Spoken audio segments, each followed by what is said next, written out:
Hello friends. మనం Andhra Pradesh public service commission వారు conduct చేసినటువంటి endowments department executive officers grade 3 ఎగ్జామ్లో మహాభారతంలో ద్రోణాచార్యులు వారి గురించి అడిగిన ప్రశ్నలు ఒకసారి గమనిద్దాం. మొదటి ప్రశ్న వచ్చి, ద్రోణుడికి యుద్ధ విద్యలను నేర్పినది ఎవరు అన్నారు. మనకి ఆప్షన్స్లో అగ్నివేశ్యుడు లేదు, పరశురాముడు ఉన్నారు. ఆప్షన్ 2 ఆన్సరు పరశురాముడు. పరశురాముడు వద్ద నుండి ద్రోణుడు యుద్ధ విద్యలను దానంగా పొందుతాడు. అదేవిధంగా ద్రోణుడు ధనుర్విద్యను అగ్నివేశ్యుడి వద్ద నేర్చుకుంటారు. మహాభారతంలో మనం ద్రోణాచార్యుని యొక్క వృత్తాంతం గురించి చూసుకుంటే, వైశంపాయన మహర్షి జనమేజయ మహారాజుకు ద్రోణాచార్యుని జన్మ వృత్తాంతాన్ని ఇలా చెప్పసాగారు. భరద్వాజ మహాముని గంగా తీరంలో తపస్సు చేసుకుంటున్నారు. ఒకరోజు ఘృతాచి అనే అప్సరస గంగా నదిలో జలకాలాడుతూ ఉంది. గాలికి ఆమె చీర తొలగిపోయింది. ఆమెను చూచి భరద్వాజుడికి కామం కలిగింది. ఆ క్షణంలో భరద్వాజునికి వీర్యస్ఖలనమైంది. భరద్వాజుడు తన వీర్యాన్ని సేకరించి ఒక ద్రోణిలో కలశంలో పెట్టారు. ఆ వీర్యం నుండి శుక్రుని అంశతో ద్రోణుడు జన్మించాడు. ద్రోణు నుంచి జన్మించాడు కాబట్టి ద్రోణుడు.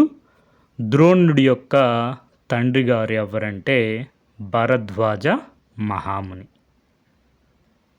అదేవిధంగా భరద్వాజుని స్నేహితుడైన పృషతుడు అనే రాజు పాంచాల దేశాన్ని పాలిస్తున్నాడు.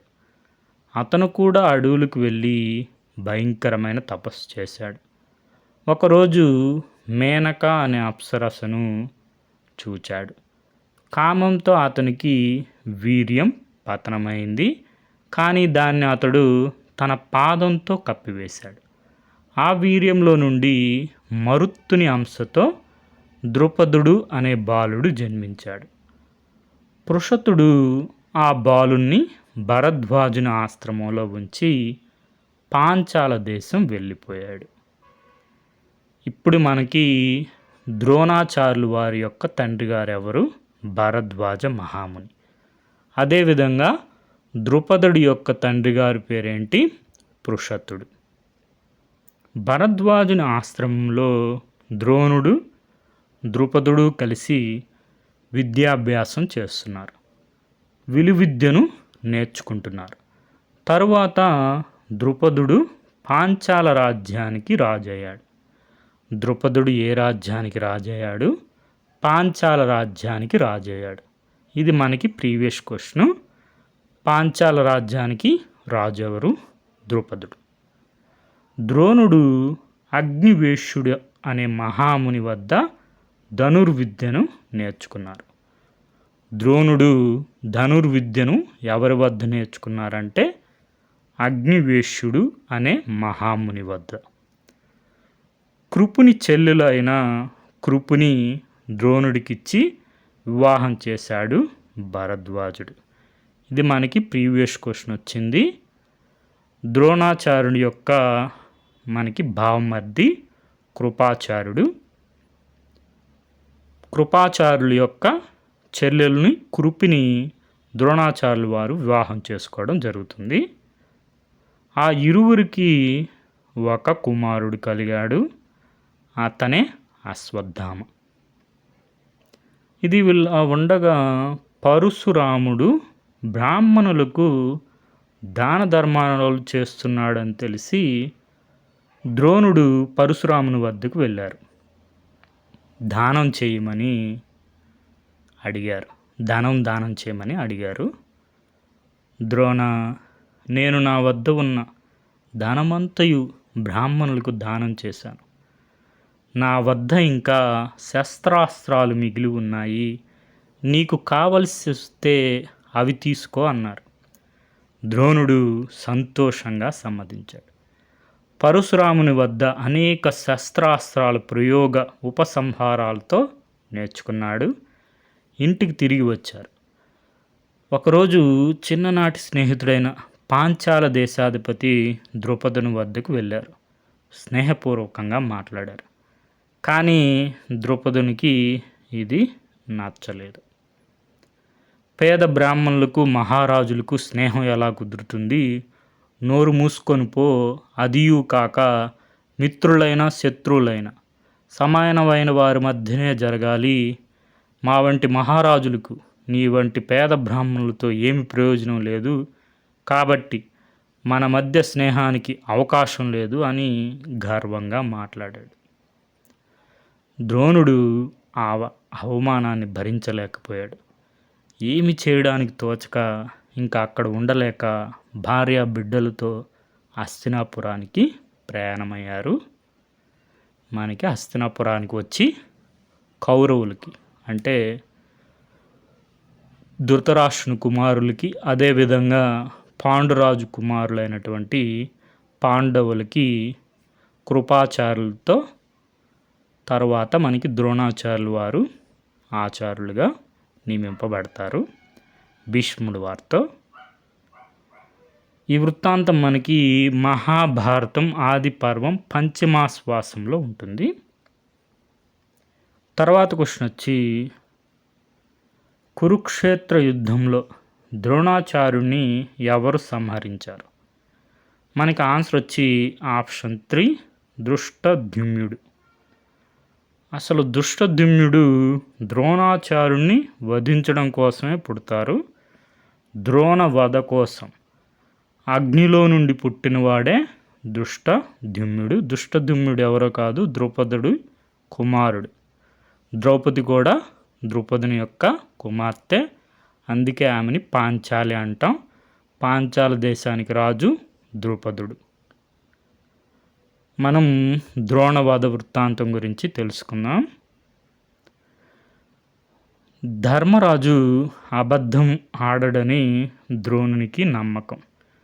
అప్పుడు కృష్ణుడు ధర్మరాజుతో ఇలా అన్నాడు, ధర్మజ, మనం ఇలాగే ద్రోణుని వదిలేస్తే ఈరోజు సాయంత్రానికి పాండవ సేన మొత్తం సర్వనాశనం అవుతుంది. మా అందరినీ ఈ ద్రోణుని అస్త్రశస్త్ర దాటికి బలి చేయకుండా కాపాడవలసిన బాధ్యత నీ మీద ఉన్నది. ప్రాణాలను కాపాడుకోవడానికి అసత్యం ఆడిన ధర్మమే అని ధర్మశాస్త్రాలు ఘోషిస్తున్నాయి. కాబట్టి అశ్వత్థామ మరణించాడని ద్రోణునితో చెప్పు అని అన్నాడు. ఆ మాటలు విన్న భీముడు, అన్నయ్య, నీవు అబద్ధం చెప్ప పనిలేదు. ఇందాకే నేను నీ మాటలు వినగానే పోయి మాలవరాజు గజం అంటే ఏనుగు అశ్వత్థామ అని పేరు గల దాన్ని సంహరించాను. వెంటనే నేను పోయి అశ్వత్థామ మరణించాడు అని ద్రోణునితో చెప్పాను. కానీ ద్రోణుడు నా మాట నమ్మలేదు. ఇప్పుడు నువ్వు కూడా అదే మాట చెప్పు.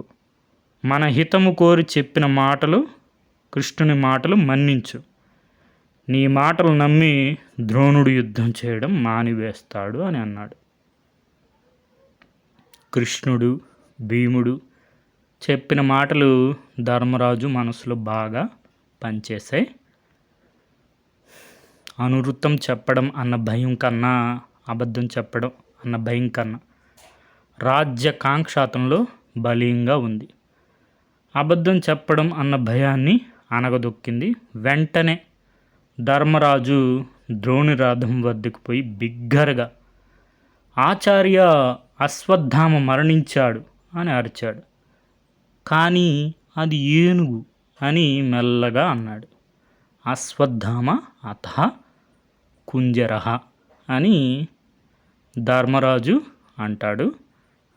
అశ్వత్థామ మరణించాడని ధర్మరాజు నోట విన్న తరువాత మిగిలిన మాటలు ద్రోణునికి వినిపించలేదు. అలాగే రథం మీద కూలిపోయాడు. ద్రోణుల్లో పరివర్తన మొదలైంది. తాను పాండవుల పట్ల పాపం చేశానని కుమిలిపోయాడు. ఋషులు చెప్పిన మాటలు చెవుల్లో మారుమోగుతున్నాయి. తాను ఎంతోమంది అమాయకులైన సైనికులను నిర్దాక్షిణ్యంగా చంపాడు. తన పాపానికి నిష్కృతి లేదు. ఇలా తలపోస్తూ తన తల పైకెత్తాడు. ఎదురుగా ధృష్టద్యుమ్నుడు అవకాశం కోసం పొంచి ఉన్నాడు. అతనితో యుద్ధం చేయాలని ఉన్న చేతులు రావడం లేదు. ధనుర్బాణాలు చేతుల నుండి జారిపోయాయి. అతనిలో ఉన్న శౌర్యము, గర్వము, యుద్ధనిష్ట అన్నీ నశించాయి. తన కుమారుడు మరణించాడు అన్న దుఃఖం అతన్ని కుంగదీసింది.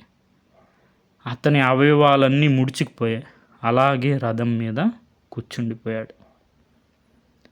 ద్రోణవధ కోసం అగ్నిలో నుండి పుట్టినవాడు ధృష్టద్యుమ్నుడు. అతని మనసులో ద్రోణుణ్ణి వధించాలన్న కోరిక బలీయంగా ఉంది. ద్రోణుని మీద యుద్ధంకు దిగాడు. ద్రోణుని మీద బాణములు వర్షంగా కురిపించాడు. ద్రోణుడు యుద్ధం చేయాలని ఉన్నా చేయలేకపోతున్నాడు. దివ్యాస్త్రములు స్ఫురణకు రావడం లేదు. తన వద్ద ఉన్న మామూలు బాణములతో ధృష్టద్యుమ్నుడు వేసిన బాణములు ఖండిస్తున్నాడు. ధృష్టద్యుమ్నుడి ధ్వజమును రథమును విరగ్గొట్టాడు. రథసారథిని అశ్వమును చంపాడు.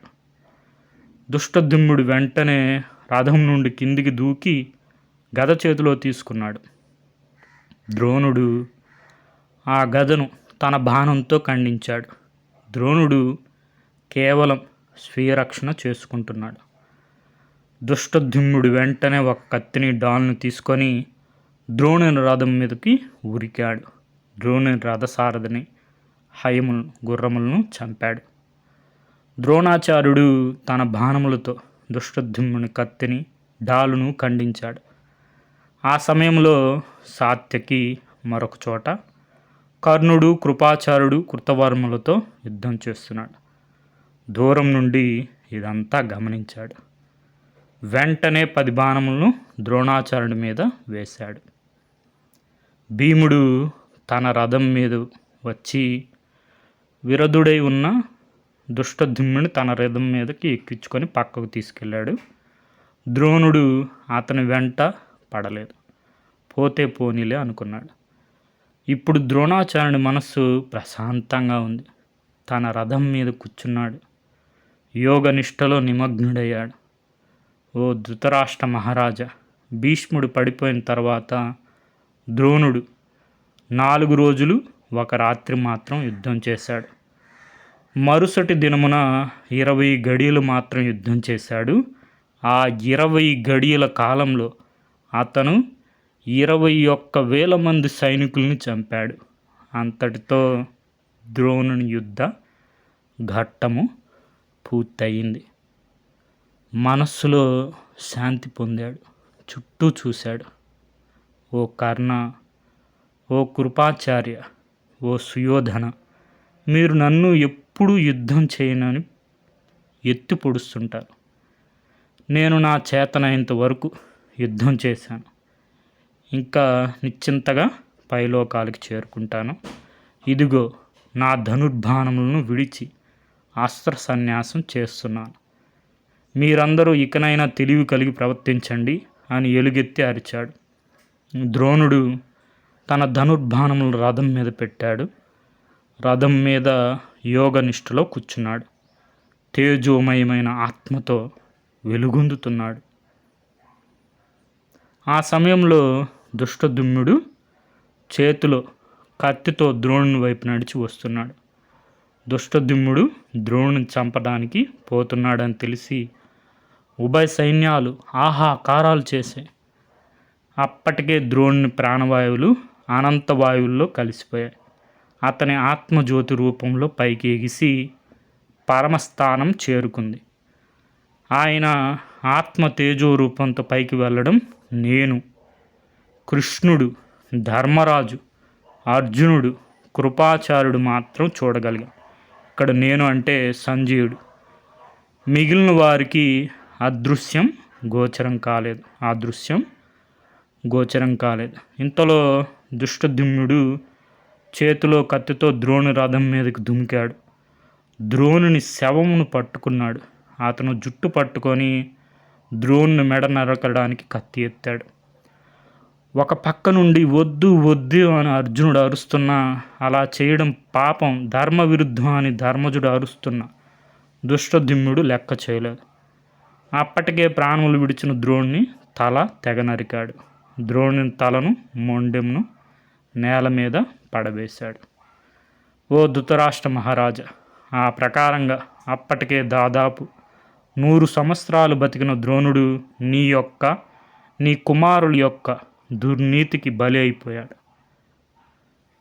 ఇది మనకి మహాభారతం ద్రోణ పర్వం పంచమ ఆశ్వాసంలో ఉంటుంది. మూలం శ్రీమద్రాంధ్ర మహాభారతం తేట తెలుగు వచనంలో కవిత్రయం పాదరేణువు మొదలి వెంకట సుబ్రహ్మణ్యం గారు. మనం అఫీషియల్ కీలో ఆన్సర్స్ చూసుకుంటే ద్రోణుడికి యుద్ధ విద్యలను నేర్పింది ఎవరు? పరశురాముడు. అదేవిధంగా కురుక్షేత్ర యుద్ధంలో ద్రోణాచార్యుని ఎవరు సంహరించారు? దుష్టద్యుమ్నుడు. Okay friends, thank you for watching.